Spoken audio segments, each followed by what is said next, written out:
It was a cold Wednesday afternoon in Chicago, the kind of day where the wind felt like glass cutting through the bones, and hope felt like a luxury no one could afford. The fluorescent lights inside the small corner pharmacy hummed faintly, the smell of antiseptic and paper mixing with a quiet tension that hung in the air. Standing near the counter, a young woman named Clara Mitchell clutched her worn leather wallet as if it held the last thread of her dignity. Her 3-year-old son, Ethan, was asleep in her arms, his small chest rising weakly with every shallow breath. He had been sick for days, fever, coughing, and now trouble breathing. The doctor had said he needed antibiotics immediately, but standing there, as the cashier repeated those 5 words, "I'm sorry, ma'am, your card declined," Clara felt her entire world collapse in slow motion. Before continuing, if you believe in kindness, compassion, and second chances, please take a moment to like this video, share it with your friends, comment your thoughts, and subscribe to our channel for more stories that touch the heart and restore faith in humanity. Clara stood frozen, her eyes glassy but dry. She had already tried 2 cards, one maxed out, the other empty. She felt the stares of people behind her in line, silent judgments pressing down on her back like weight she could no longer carry. The pharmacist's voice softened. "Maybe try another card, ma'am," she said gently, glancing toward Ethan, whose head rested on his mother's shoulder. Clara fumbled in her purse, hands trembling. There was nothing left to try. She whispered, "Can you please hold the medicine? I'll come back later." Her voice cracked halfway through the sentence. Ethan stirred in her arms, coughed weakly, and murmured, "Mommy, can we go home now?" Clara's lips quivered as she nodded, pressing her cheek against his hair. She was about to turn away when a calm but firm voice behind her said, "Try mine." Everyone turned. A man in his late 30s, wearing a gray business suit and a look of quiet kindness, stood behind her. His name was Daniel Hayes. He held out his credit card toward the pharmacist without hesitation. Clara spun around, startled. No, I can't accept that," she said quickly, her pride trying to shield her from complete collapse. But Daniel only smiled softly, a reassuring kind of smile that seemed to carry warmth in it. "You're not accepting anything," he said gently. "I'm just helping." The pharmacist hesitated, but eventually took the card. Within moments, the transaction went through, and the medicine bag was handed over. Clara's throat burned with unshed tears as she whispered, "Thank you, sir. I don't even know your name." Daniel simply nodded, his tone kind but composed.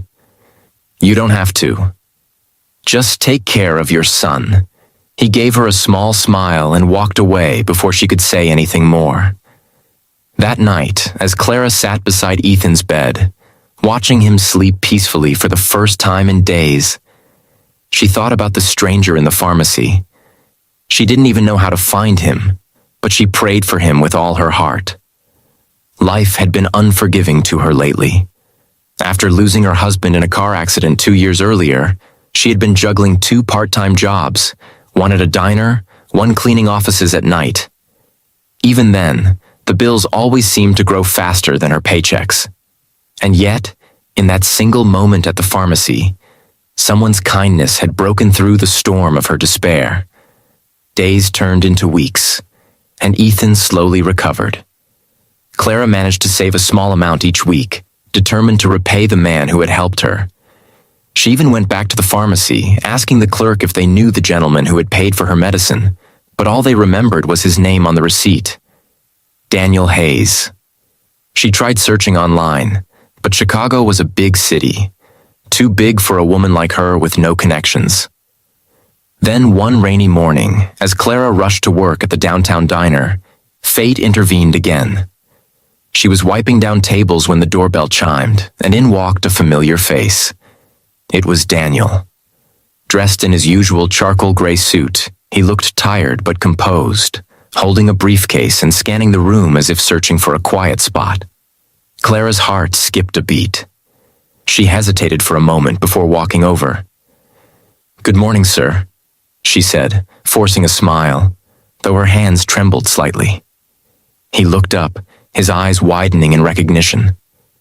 Clara, he said softly, you work here? She nodded, embarrassed but trying to stay composed. I've been meaning to find you, she said, her voice low. I never got to thank you properly that day. Daniel smiled faintly. You don't need to. You already did by being here. His words confused her, but he continued. That day, I saw something I used to see in my own mother's eyes. He told her about his past, how his mother had raised him alone after his father left. There were times when they couldn't afford food or medicine, and once a stranger had helped them at a pharmacy too. That act of kindness changed everything for us, he said quietly. It reminded my mother that good people still exist. So when I saw you that day, I knew I had to pay that kindness forward. Clara felt her eyes sting. She didn't know what to say. But Daniel simply ordered a cup of coffee and stayed a while, talking about ordinary things, books, work, life. Before leaving, he handed her a card and said, If you ever need anything, work, advice, or just someone to talk to, call me. For weeks she didn't. Pride, fear, uncertainty, they all held her back. But one evening, after her boss at the diner reduced her shifts, she finally called. Daniel answered immediately, and within days, he helped her apply for a better job at a small office he owned, a logistics firm that needed a part-time assistant. Clara started there quietly, unsure if she could fit in. But Daniel treated her with respect and kindness, never once making her feel like a charity case. Over time, Clara began to rebuild her confidence. Ethan loved visiting her office after school, and Daniel would often bring him small toys or books.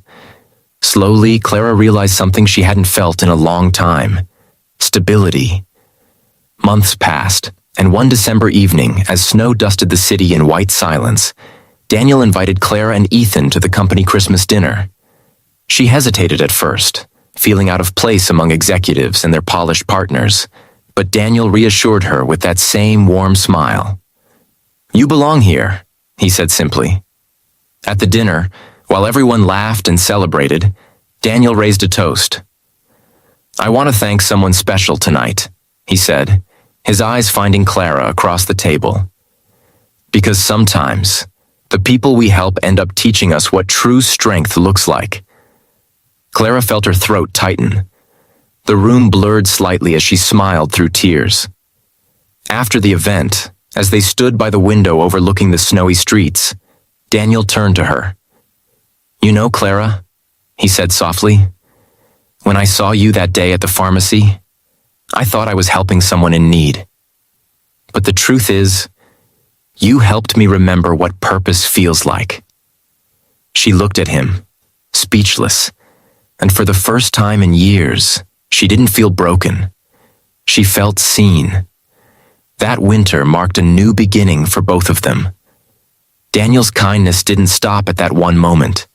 It blossomed into something deeper. He became part of their lives, not as a savior, but as a friend who cared. Over time, that friendship turned into something neither of them had expected but both quietly hoped for: love. A year later, Clara stood again in the same pharmacy, but this time she wasn't alone or desperate. Ethan, now healthy and cheerful, ran around holding Daniel's hand as they picked up vitamins and snacks. The same cashier recognized her and smiled knowingly. Clara smiled back, feeling tears well in her eyes. But this time, they were tears of gratitude. Because sometimes life's greatest blessings arrive not with thunder or grand miracles, but quietly, in the form of a stranger's outstretched hand at the exact moment your world is falling apart. If this story touched your heart, please take a moment to like, share, comment, and subscribe to our channel. Your engagement helps us spread more stories that celebrate kindness, compassion, and the beauty of second chances. Special request: comment below and tell us, Have you ever experienced a moment of unexpected kindness that changed your life? We'd love to hear your story. And as Clara, Daniel, and little Ethan walked out of that pharmacy hand in hand, the city lights reflected softly on the snow, whispering one timeless truth. Sometimes when life says declined, kindness says, try mine.